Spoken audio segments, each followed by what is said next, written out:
In Rise of Kingdoms, the most important thing for any account on the open field is investing your gold heads. Investing them well means you will have stronger marches, and one of the biggest things that stops players from being able to do this is backwards investment. So today, I'm going to talk about backwards investment, why it's bad, and my own personal mistakes with it. So if you're interested in backwards investing, what it is and how not to make the mistake, you need to stick around till the end of the video. Now, let's start off today's video by going over what is backwards investment. And some people may know what I mean when I say backwards investing, but you may not know the full extent of how backwards investing could work. So in simple terms, backwards investing is really just investing in commanders which aren't really in the meta. Investing in commanders that are not particularly new, not particularly overpowered, and are not those absolutely brand new commanders. That is really backwards investing at its core. So for example, if you're an infantry main right now and you invest in Siuk, or you invest in Harold, you're backwards investing. You're investing in commanders that aren't meta, and because of power creep in Rise of Kingdoms, you're making what we would call a backwards investment, where you're moving back in the commander release cycle to literally pick up older commanders. Now, backwards investing is obvious when you look at something like Harold or CJ, just because they are ridiculously old commanders in comparison to some of the new meta commanders. However, backwards investing can go a little bit deeper than just getting really old commanders. Sometimes backwards investing can include a commander who isn't in the same meta position as the similar troop type. So for example, a really good thing I see nowadays is a lot of people asking me if they should get Scipio as one of their first infantry commanders, and I pretty much always say no. Now the reason you may wonder is, why would I say that? Scipio is in the meta, he's still a good infantry commander, but in my opinion, he's a backwards investment, and the reason is, he doesn't have smite damage. Infantry are really focused in on smite damage right now, to the point it doesn't make sense picking up a Scipio Africanus over someone like a William Wallace. So you will notice that backwards investing can have some type of a deeper meaning than just literally getting much older commanders. Sometimes it does mean a little bit more than getting those really old and out-of-date commanders. It may also mean getting a commander who is not in the right position to be a future potential, so someone that's going to last long, or a commander that may not trade as well in 2 or so years. So now that we know what backwards investing is, let me talk about why backwards investment is bad. And it may be pretty obvious, but it can also have a few other reasons why it is bad. First of all, you're investing in something that may only be good when you first invest in it. So that means your investment just won't have as much long potential. So going back to a similar example from before, if you invest in Boudica Prime right now, she's still decent on the field. She still trades good. She's still relatively meta for archers. And in my opinion, she's within the top 5 marchers in the game. However, in a year from now, probably not the case. Boudica might be lucky to be in the top 7 marchers. She won't be trading nearly as good, and it is not the best investment. That's the real big issue with backwards investing, is picking up these older commanders who may still be slightly meta. They just do not have the longevity of picking up a newer commander who is much more in the meta. And that sometimes means that when you pick up these older commanders, you may put 690 gold heads in them, and you might only get a year or 2 usage out of them. An example is when I invested in Cyrus. He was expertised in 2023. I stopped using him about the time Herman released. So Cyrus the Great is a really good example here of me backwards investing, and it is, I guess some people would say, a mistake. Now, my account is more niche. I didn't have nearly as many options of commanders, and I'll talk about that towards the end of the video. But Cyrus is definitely, in most people's eyes, and even now when you look back on it, a pretty big mistake of an investment. He was really good when I did end up expertising him. I mean, Cyrus was a relatively meta archer commander at the time. He was relatively strong for the time, but he was arguably a backwards investment and was not the best decision I could have made. So Cyrus is an exhibit A of a backwards investment I made. Similar to Boudica at the time, he was in the same position. Still pretty good. He was probably within the top 5 to 6 marches, but after a year or so, he just was not there. And I think Boudica Prime and Scipio Africanus and all these commanders will be towards a similar position within about a year or so, which is why they technically do count as a backwards investment in my opinion. Another reason that backwards investing is a problem is because if new commanders release for your troop types, which they almost certainly will, you won't have the gold heads to expertise them. So for example, right now, I've got enough gold heads to go and expertise any commander I want. literally as we're talking. I could go on expertise someone such as Namana Tori, which I would never do, but I technically have the option to do it right now. So I technically could do this investment, and she's not good at all. But let's say Namana Tori was similar to Scipio Africanus. I would have this commander I could instantly use, and I would use them on the open field. And then the new Archer commander is going to drop. We know there are new Archers around the corner. They are going to be the Mighty Heal and True Damage Archers. So if I invested in a commander right now, I've got this weaker commander who's going to become less relevant when new commanders release, and there are new commanders in the game who I can't invest in. That is a really, really big issue for any account, and it just means you've allocated your gold heads pretty poorly. So doing a backwards investment right before a commander releases especially can be a really, really massive issue. The only time I would say isn't the worst time to do a backwards investment is if you just received a commander for that troop type. So for example, if we get the new Mighty Heal Archer commanders, and the next day I've expertised the new commanders who are completely meta, and I have enough gold heads to still expertise an older commander, it may not be the worst decision to expertise an older Archer commander. Would it be good? Probably not, but would it be absolutely detrimental? Also probably not. So the only time backwards investing could even be somewhat considered, and even then I don't think it is a good idea, would be just after a commander is released. Now that is not a good idea anyways, just backwards investing in general, but it does lessen the impact and lessen stuff such as bad trades or bad future potential if you invest right after a commander released. But that is another issue with backwards investing.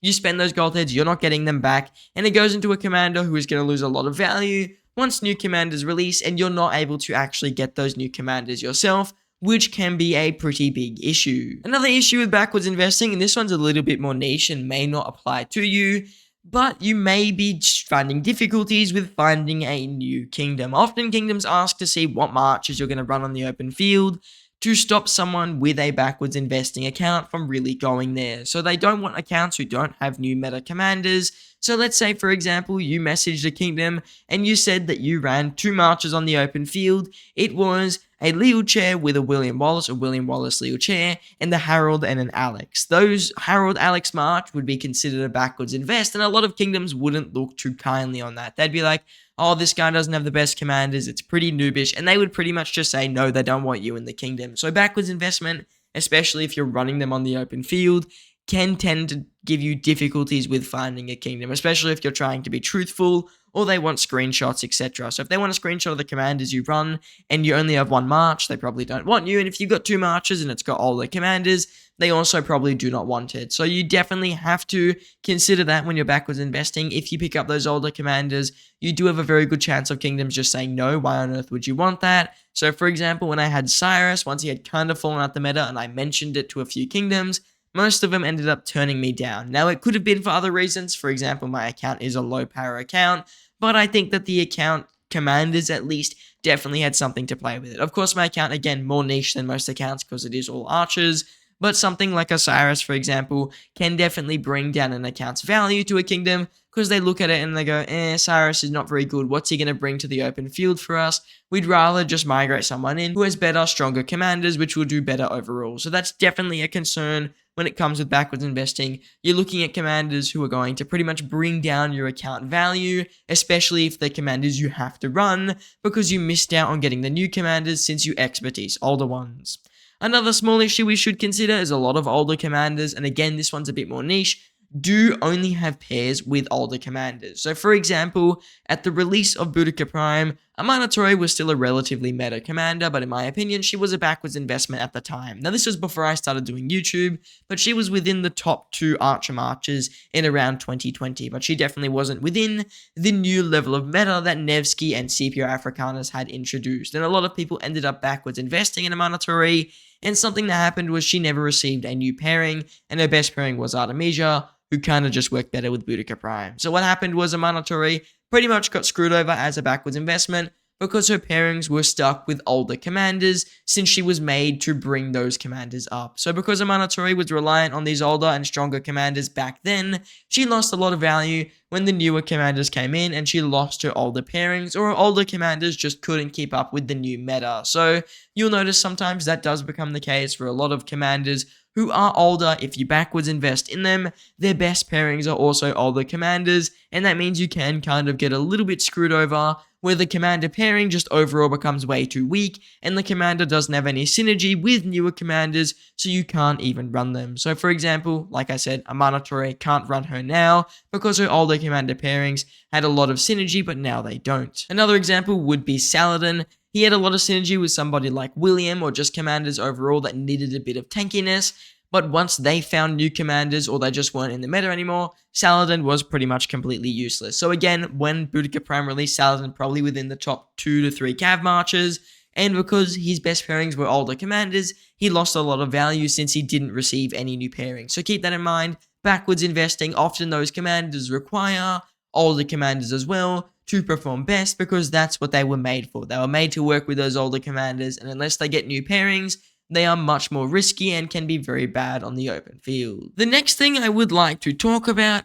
is what about the museum? The museum seems like a place for backwards investing. It's a place where older commanders literally just get more stats and they become stronger again. That is the whole point of the museum. It is to improve those old commanders, make them more meta, and make them more realistic to run on the open field. Now, the thing with the museum is it's good if you already have the commanders. So, for example, if you have Guan Yu and you run him on the open field, get his relic, get his little turtle. It makes complete sense to purchase this thing because it is going to be pretty strong for your Guan if you have him right now. But what we've noticed is that when it comes to the museum, we're looking at commander cycles of maybe lasting about a year, if that, in the meta after they get a relic. So, for example, Attila Takeda got a pretty good buff overall from their relic. They've probably been okay-ish on the open field for like the last 6 months. They're not going to be that good once new calves come around. Guan Yu's relic, it's okay-ish, but it's not going to be that amazing probably in about a year or so from now, especially because he's already falling out of the meta pretty damn hard. Most people, when you say you run a Guan Yu to them, they kind of chuckle a bit because he's probably within the top 5 or 6 marches, but he's nowhere near your number 1 pick. So when it comes to picking up a commander because they have a museum relic, I wouldn't really do that. Or in the hopes of them getting a museum relic, I definitely would not do that. So I've seen a lot of people say, oh, I want to get Gilgamesh, for example. There was someone who DM'd me this on Discord, or they commented it, I can't remember. They said they want to get Gilgamesh in the hopes that he gets a museum relic. I said that's a pretty bad idea because the museum, while it is sometimes good, sometimes you can get screwed over hoping for a relic. So for example, Leonidas, his relic is pretty much just rubbish. And then other times you might get a good relic, but it just won't be enough to make it worth that investment unless you get absolute 24/7 value out of that commander. So backwards investing based on museum, not a good idea. That's why even Alexander the Great, I don't recommend picking him up. Even though he's got a good relic and is working with Liu Che right now, it doesn't make sense to picking up in this current situation. So investing based on the museum, not a good idea. I wouldn't invest speculating on the museum either, because it can definitely screw you over in the long run. So don't invest because they've got a relic or just received one, and don't invest because you want them to receive a relic. Only get the relic or use that commander if you already own them, already had them expertise from using them previously when they were a meta commander. So now the final question we should answer today is, what do you do if you have a ton of gold heads, you want an extra march, but you only have the option to backwards invest? That's where I was when initially Cyrus was the commander I picked. At the time, I wanted another march. I had around 700 gold heads, and I just picked Cyrus to invest in. I mean, actually, I think Cyrus I did over the course of a year, but he is an example of I wanted another march. I had the gold heads to do it. I had the time to do it, and I ended up expertising him, and that probably was not the best idea. So what should you have done if you were in a similar situation to me, where you wanted another march and you had the option to get one right now, and it is not the best commanders you could pick? The simple option is just wait. Waiting is the best thing to do in Rise of Kingdoms. It's funny, but just waiting as long as you can before you do anything in Rise of Kingdoms gives you the best results. Waiting before you attack people on the open field so they're in a good position, you get a good trade. Waiting to rally a flag or a pass or a city at the right time, you're able to take it down. Waiting to invest in commanders, you're able to get the best results. So being able to wait as long as you can before you invest is the best piece of advice I can give you. So don't be rash with your investments. A lot of people just say, I've got 600 gold heads or 700 gold heads right now, and Scipio is still a pretty decent commander. I want another infantry march. I'm just going to go start putting gold heads into Scipio. Not a good idea. I'd wait for the next infantry or archers or cavalry, whatever may come around. There may be a commander there which is ridiculously overpowered, a commander which is just a really, really good upgrade for your meta ball. or a commander who literally would just outdo the commander you were deciding to invest in. So when it comes to looking at a backwards investment, I would never ever consider it unless you're a really mega whale, but even then at that point my videos don't matter to you. So don't backwards invest in any situation. Just wait, save those gold heads. Lilith releases enough commanders every year so that you can be tip-top on your toes investing in tons of new commanders. So just waiting and not spending your gold heads without a lot of thought is a good idea, and I wouldn't be picking up older commanders. I would wait for the new meta stronger commanders, because as they always say, investing in the meta is better. Now, if you made it to the end of today's video and you found something informative or helpful, please do consider just pushing like on today's video. Hitting that like button is a very, very small thing to do. It doesn't really affect your algorithm, so if you don't really want to see me in your recommended, I won't show up. And it also just helps support today's video. So if you want to support the videos I make, hit the like button. It is much appreciated. To everybody who already pushed like without me asking, massive, massive thank you. And to everyone who pushed like right now, a huge thank you to you as well. Now, I just want to say thank you all for watching, and I hope to see you in the next one.